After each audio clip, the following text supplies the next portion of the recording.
The USAID was a slush fund, first of all, for left-wing projects around the globe, like gender surgeries around the world, diversity, equity, and inclusion policies, crazy Green New Deal climate scams, and every other lunatic left-wing project that is bankrupting this country. But even beyond that, it was funding an army of left-wing activists, these NGOs, non-governmental organizations, NGOs.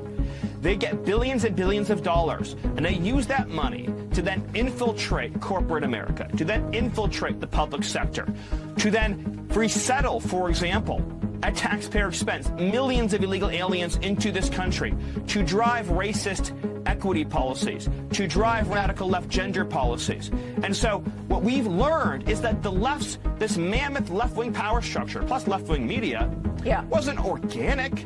It wasn't created naturally. It was funded by taxpayer dollars. And that is why they are screaming and screeching so loud now, is because President Trump is cutting off the slush fund to the organizations that hate and hurt America. Yeah, this is part and parcel of the same issue. People leave government. They are now private citizens, but they continue to have access to sensitive secrets, and then they use that access in conjunction and partnership with the bureaucracy to weaponize intelligence against American people and against political enemies. And President Trump is saying, no, that stops. Drain the swamp isn't just a talking point, it is a mandate. For 4 years, this issue between 2020 and 2024 was endlessly litigated before the American people about weaponized justice, about weaponized intelligence, about weaponized bureaucracy. And the American people elected Donald Trump, and they said, shut it all down.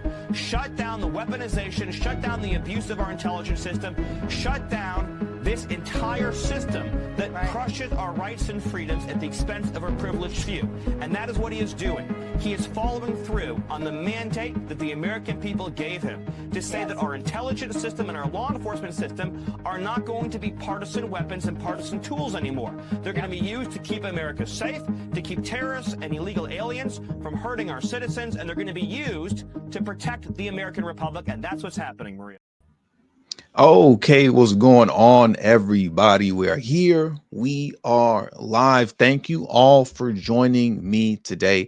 If you haven't already, please make sure you hit the like button. That's the most important thing you can do for me on this channel. What it does, that helps make sure that those who are subscribed to the channel will indeed get their notifications, and also helps to push this video through the YouTube algorithm as well. Also, if you're new to the channel, or maybe you've been ghost watching this channel for quite some time now, please do me a favor and yourself a favor by hitting that subscribe button as well as the bell notification next to the subscribe button, so you can be notified whenever I release a new video. And lastly, but definitely most importantly, make sure you are following me on Telegram at TD Media Group to help circumvent social media censorship and shadow banning. That is extremely important. You will never miss a notification when you are following me on Telegram.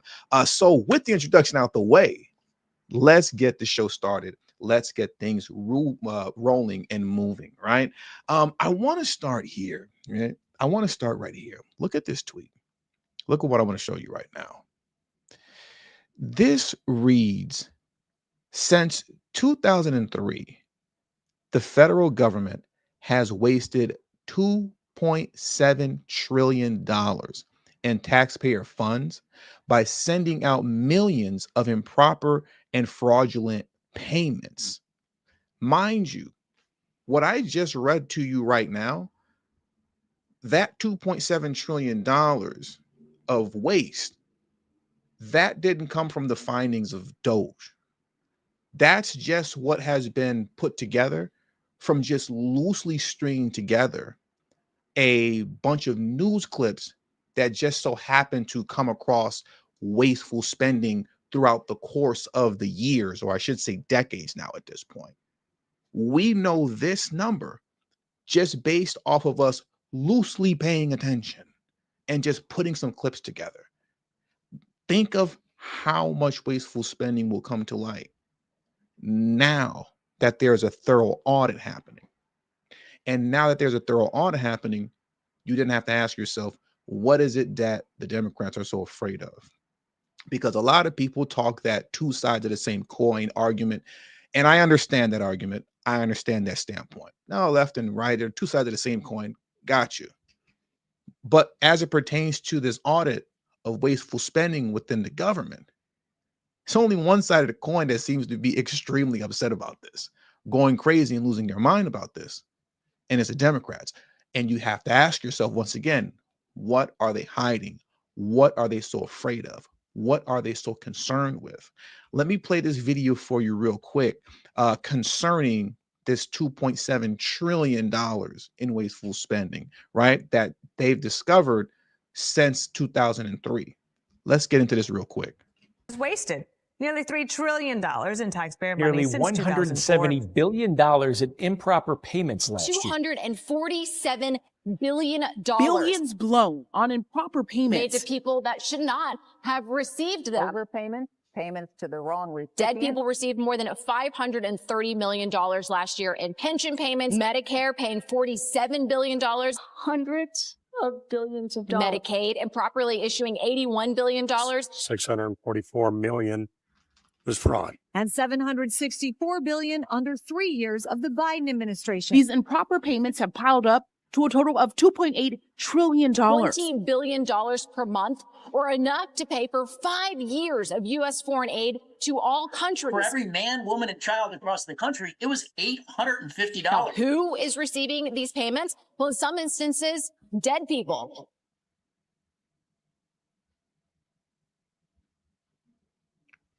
Now look who's mad. Okay, look who's mad and who's leading the charge to put a stop to all of this, right? To stop the audit from happening. Letitia James. New York leads multi-state lawsuit to block DOGE from accessing America's personal data. Now, mind you, they don't have access to America's personal data. Elon Musk doesn't have access to Americans' personal data. He doesn't have access to social security numbers, any of this type of stuff. This is literally lies that they're pushing in order to stop the audit from happening, right? But what I want to do right now is I want to play a video of Letitia James. I don't know if I'm going to be able to make it through the whole 2 minutes because it's going to be really difficult to listen to, especially given the fact that we know that she's lying and making stuff up. But, you know, it is relevant to the conversation to hear what she has to say, to her reasoning, meaning her lies, behind leading the charge to this lawsuit, right? So let's jump into this right now. In the past week, Elon Musk and his so-called Department of Government Efficiency have accessed the personal private information of tens of millions of Americans and sensitive data about public and private entities, social security numbers, addresses, tax returns, and more. This unelected group, led by the world's richest man, is not authorized to have this information, and they explicitly sought this unauthorized access to illegally block payments that millions of Americans rely on. Payments for health care, child care, and other essential programs. Today, I didn't want to interrupt. She's just lying. Like literally everything that she's saying is not true. She's literally lying. Everything that she's saying is false, but I'll let her carry on. Democratic attorneys general are taking action to keep Americans' personal data secure, to keep sensitive information about Americans private, and to uphold our Constitution. We have filed a lawsuit against the Trump administration for giving unauthorized individuals access to these immensely sensitive records in violation of the law. President Trump does not have the power to give our private information away to whomever he wants. He's not. You're lying. And he does not have the power to cut federal spending that Congress approved, much less to do so by giving the richest man in the world the keys to all Americans' most sensitive information. As Democratic attorneys general, we are suing to stop this unprecedented and unauthorized attack and to protect your personal information. As I've said before, no one is above the law, and I will not hesitate to uphold the rule of law and protect New Yorkers. Thank you. God, that was hard to listen to. That was very hard to listen to. But we did it. We got through it. We did it, Joe. We did it. We got through it, right? So now let's transition over here. Because once she led the charge in putting that lawsuit into play, this is what happened. Federal judge, and Obama appointed judge, by the way, blocks Elon Musk Doge from accessing sensitive Treasury Department records. But once again, he never had access to any of these, sensitive Treasury Department records. And we're going to prove that in a moment. But first, let's go through this article right now. I want to go through this first very quickly before we get into the proof that these people are lying. Early Saturday, on a weekend, right? On the weekend. Early Saturday, a federal judge blocked Elon Musk department timeout. I didn't even know that like courts were open on the weekend. Like federal courts are open on the weekend. I mean, let me know in the comment section. That just like really throws me off. I didn't think about it prior to reading this, but like now that I'm reading it now, I'm like on early Saturday, you came in on a Saturday to do this? Since when are courts open on a Saturday? That just seems a little bit odd to me. But then again, we are talking about the DNC. Anyways, I digress. Early Saturday, a federal judge blocked Elon Musk's Department of Government Efficiency from accessing Treasury Department records that contain sensitive personal data, such as Social Security and bank account numbers of millions of Americans. And I have to keep reiterating once again, he never had access to this stuff, right? The U.S. District Judge Paul Engelmayer issued the order after 19 Democratic attorney generals sued President Donald Trump. The case filed in federal court in New York City alleges the Trump administration allowed Musk's team to access the Treasury Department's central payment system in violation of federal law. Once again, I'm not going to say it because I'm going to play the video shortly. Let's just keep going, right?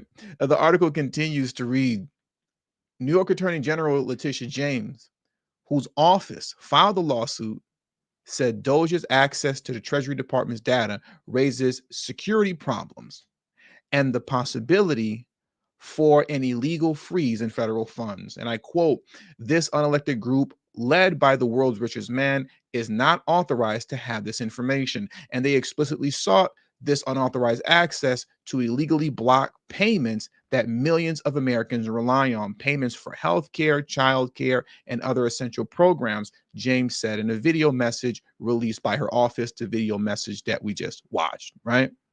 And as we bring this close to a close, also the lawsuits, also on the lawsuit are Arizona, California, Colorado, Connecticut, Delaware, Hawaii, Illinois, Maine, Maryland, Massachusetts, Minnesota, Nevada, New Jersey, North Carolina, Oregon, Rhode Island, Vermont, and Wisconsin.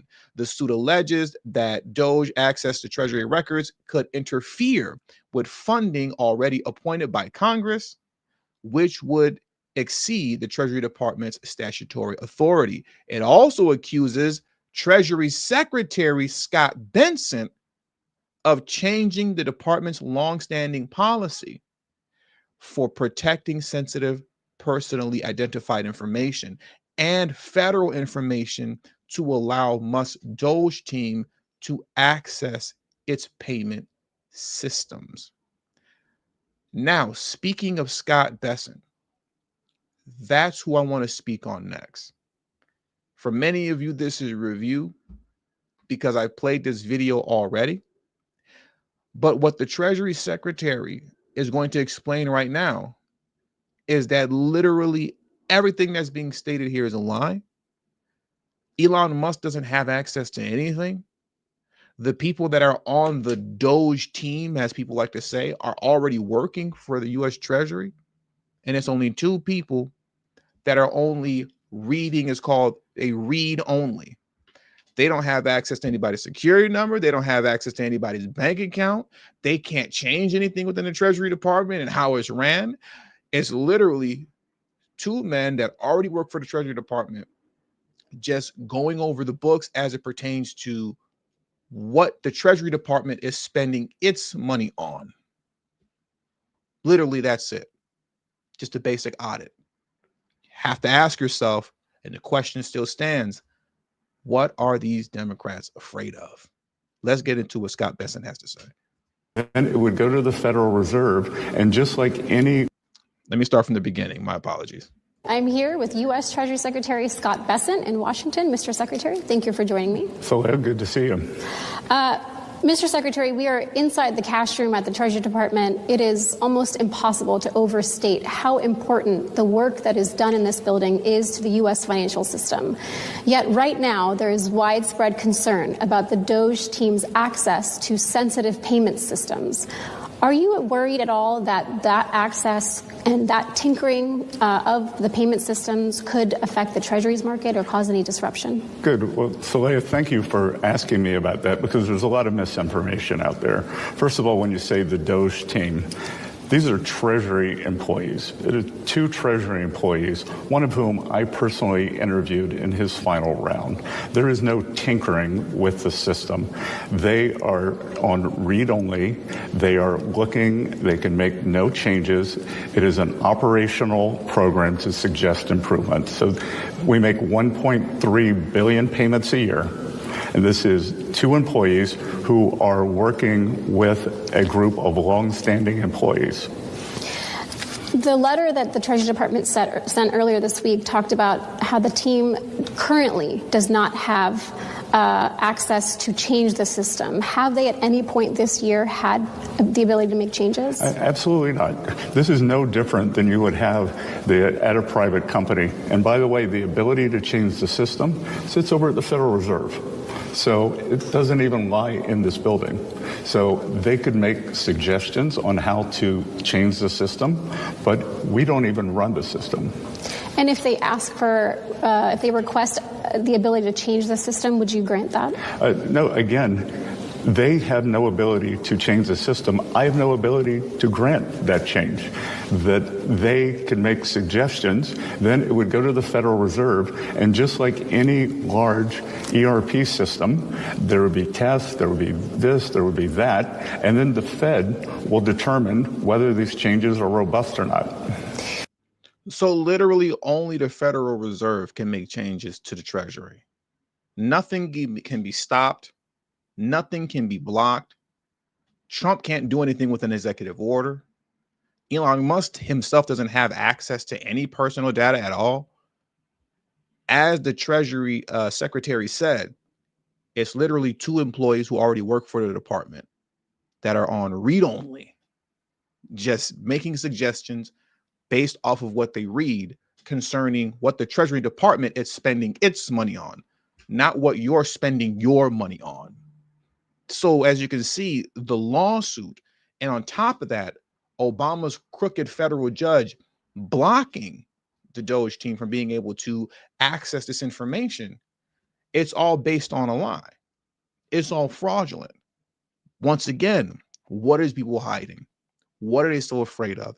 Ever since the exposing of the payments through USAID, these Democrats have been losing their mind, going crazy, doing everything in their power to put a stop to the wasteful government spending and the fraud being exposed. You even have this guy right here. His name is Senator Andy Kim, right? Senator Andy Kim, a DNC lunatic, is ready to shut the government down, right? He's ready to completely shut the government down if DOGE isn't completely dismantled. Let's get into this right now. And as I'm pulling this up, if you haven't already, please make sure you hit the like button, because that's extremely important. Subscribe to the channel if you're new to the channel watching me right now, and make sure you are following me on Telegram at TD Media Group to help circumvent social media censorship and shadow banning. You will never miss a notification if you're following me on Telegram. Let's get into what this DNC lunatic has to say. Question, because your colleague Jeff Merkley basically said he's prepared to try to shut down the government over some of these sledgehammer actions that he's seeing by Elon Musk. Are you prepared to shut down the government, to join Democratic colleagues who want to stand in the way of keeping the government open? Well, you have to look at what the Trump administration is doing right now. They are simply trying to, they are simply trying to dismantle the government. So yes, look, if we have to take steps to be able to hold them accountable, use the leverage that we have to force it. I cannot support efforts that will continue this lawlessness that we're seeing when it comes to this administration's actions. And for us to be able to support government funding in that way, only for them to turn it around to dismantle the government, that is not something that should be allowed. So just to be clear, Senator, you are open to voting yes to shut down the government, to make this point. This is on them. This is about whether or not they can get the votes. They are the majority, and if they cannot govern, then you know, that's for the American people to see. But I've worked in government. I've worked through multiple government shutdowns. I would be the last person to want to get to that stage. But we are at a point where we are basically on the cusp of a constitutional crisis, seeing this administration taking steps that are so clearly illegal. And until we see a change in that behavior, we should not allow and condone that, nor should we assist in that. Senator, that's something else that you have to look out for too. The new buzzword that they're using is constitutional crisis. They're saying that over and over. I saw an interview with Ilhan Omar on, I think it was on Meet the Press also, where she's saying that this is a constitutional crisis. I've been hearing all these DNC lunatics. They keep saying constitutional crisis, constitutional crisis. That's the new term that they're trying to put in the, for lack of better words, I guess, what the lexicon. I don't know if that's what I want to say, right? But they're trying to put that into the lexicon of the American dialogue, right? This constitutional crisis talking point, which isn't actually happening. These people are going so crazy that they're even setting down the groundworks to put in place a slew of articles and videos on the basis of surviving Elon Musk, kind of like surviving R. Kelly. They're literally, and I'm going to play this right now. It's from MSNBC with Jen Psaki. There's a former Twitter employee, right? And they're literally going to discuss how these former employees and whatnot are getting ready to put in place a surviving Elon Musk media blitz. So let's get into that right now. On some of the pieces of advice you've been putting out there on Blue Sky and other places, but one piece of, what are the other actions for federal workers who are watching right now? They're trying to survive a Musk takeover. Maybe they haven't tuned in yet to all of your amazing advice. What should they be doing to survive or make this less painful? Yeah, that's a great question. So following up on the Blue Sky post, I'm actually working with some former and current federal employees, all of whom unfortunately need to remain anonymous, to work on a series of articles on what people should be doing. And some of these articles are also written by critical tech thinkers, organizations like Stop Spying, and they're specifically on what to do if you get doxxed, how to prevent workplace surveillance, how to prevent device. Literally nobody's getting doxxed. This is a surviving Elon Musk docu-series, I guess, that they want to put together that's based on something that's not happening. But let her finish. Surveillance. And in short, it's things like, don't have conversations in the workplace, don't have conversations on your work devices, try to log into encrypted end-to-end networks, just remove yourself from any place or situation in which you can be surveilled. And also just be careful what you say, no matter what platform you're on. And the unfortunate truth is there are a lot of federal employees sharing documents, working together, but we do have to be careful when we're working with each other, to push back. So, like, they're running interference like crazy. I'm not going to play the video from this, but I'll just have it just so you can see. You have Margaret Brennan, from CBS. She was doing an interview here with one of these anonymous people, right? Anonymous bureaucrats that are trying to survive Elon Musk, who didn't want to show themselves in fear that they're going to be doxxed. That's something else that they're running with too. That's another narrative as well of being doxxed, right? Personal information being put out there of themselves. Something, once again, that isn't happening. It's not happening at all whatsoever. And these people are going so crazy that you even have Representative Raskin, right? Representative Raskin, who wants to do a class action lawsuit against the Trump administration. So they're just trying to they're going lawsuit crazy right now. Take a listen to this. Defend what I'm thinking about and talking to. And of course, this is all on MSNBC, but I don't think any of us are shocked about that, right? What I'm thinking about and talking to my friends at Democracy Defenders and other lawyers about is, could there be a nationwide class action lawsuit to follow up on last week's victories against Musk, against the Trump administration for this breach in computer security and the data of all American taxpayers? It could be a class action suit on behalf of all Americans. If the Proud Boys and the Oath Keepers want to opt out and they don't want their part of the money for the contamination of their data, fine, they can opt out. But really, it's a suit on behalf of everybody, because that. I just can't help but to interrupt. Literally nobody's data has been exposed. Nobody's personal data has been exposed. That's our information. Right. It doesn't belong to Elon Musk or his little midnight crew. It belongs to the people, and the government has to hold it in trust. Now, there's specific statutes which say that information can only be accessed for tax purposes, for the purposes of the internal revenue system, and for no other purposes. What are they using that information for? What are you scared of? That's the question you have to ask. This is just a basic general audit of all government spending.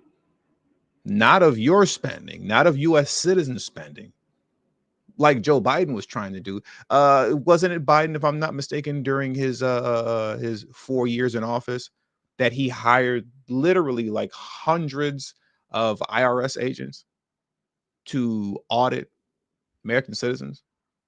Wasn't that what happened? Correct me if I'm wrong, but Biden literally hired, I don't know how, it was some like absurd number, like, I don't know, like 800 new IRS agents in order to audit and come after the people, you and me, to see what we're doing with our money, if we're hiding our money, if we're not, contributing our fair share. Was it 87,000? No, he didn't. It can't. There's no way he hired 87,000 people. But that's crazy. But it was like an absurd amount. And he hired all these people to audit us. Now, when the shoe's on the other foot, and Trump is doing exactly what he ran on by saying, hey, you guys get me in the office. We're going to do a government audit to find out where all this wasteful spending and fraud is coming from. Now, all of a sudden, that's a bad thing. It was okay to audit the citizens like you and me, common folk like you and me, who can't even afford eggs. Time out. It was 80,000. There's no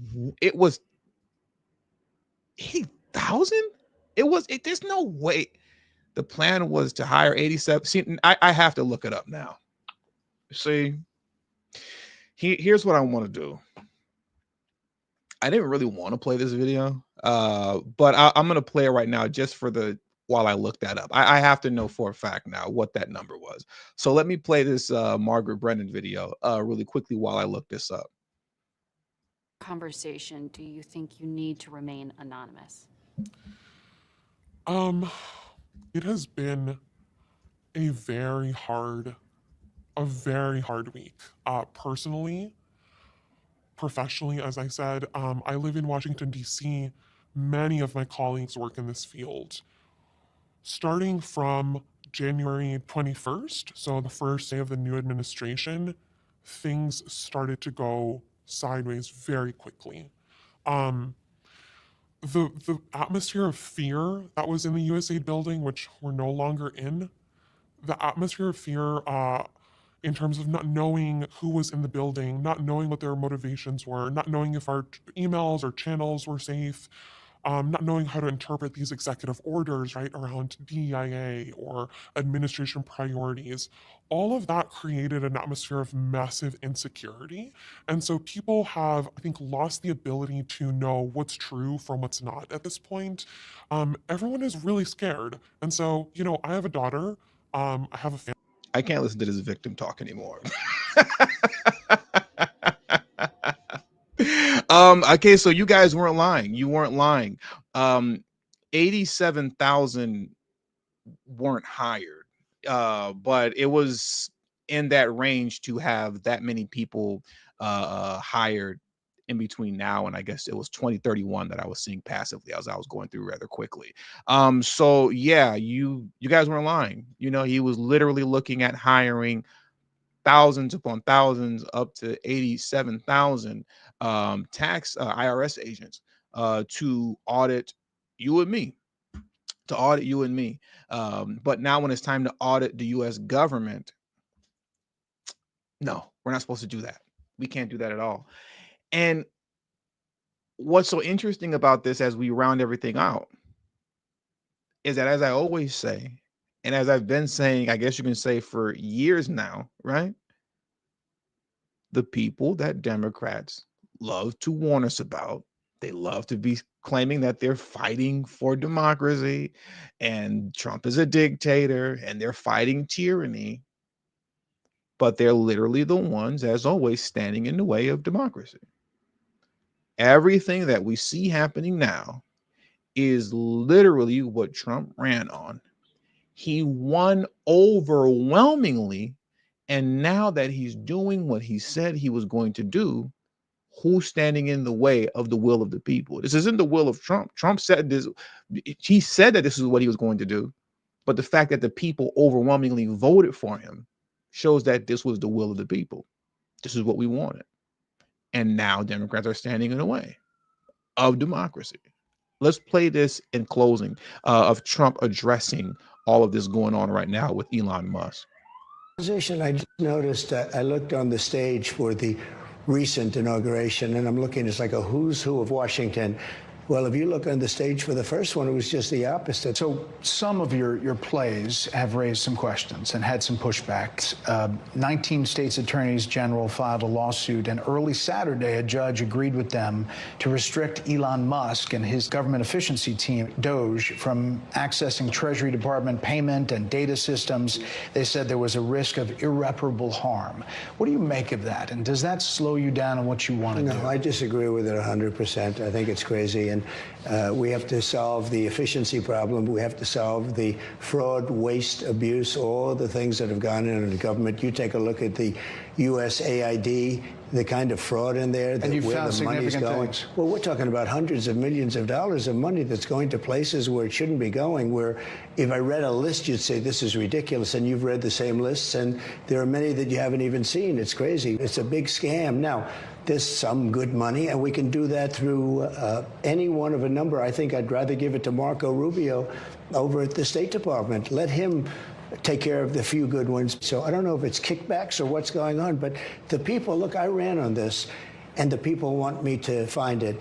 And I've had a great help with Elon Musk, who's been terrific. Bottom line, you say you trust him.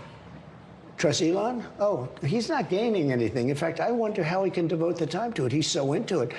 But I told him do that. Then I'm going to tell him very soon, like maybe in 24 hours, to go check the Department of Education. He's going to find the same thing. Then I'm going to go to the military. Let's check the military. We're going to find billions, hundreds of billions of dollars of fraud and abuse. But I campaigned on this, Brett.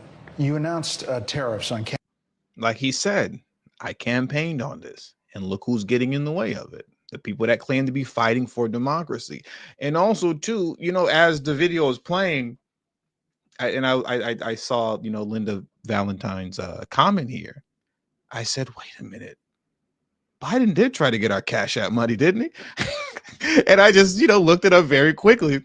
And sure enough, like that was the goal. Like that's what they wanted to do. I mean, as it pertains to, you know, further auditing U.S. citizens, you know, Biden wanted our Cash App money. He wanted the Venmo money. He wanted everything. Taxing us on Cash App and taxing us on Venmo, wanting to do an audit to see how much that we're getting on our from our cash tags. That's crazy. So once again, it was okay when it was time to audit us. But it's not okay when it's time to audit them. This is what Trump ran on, and the people voted for it, meaning this was the people's will. And who's standing in the way of the will of the people? The Democrats. The very people that told you they were trying to fight and preserve democracy are standing in the way of democracy. And I'll just leave that there.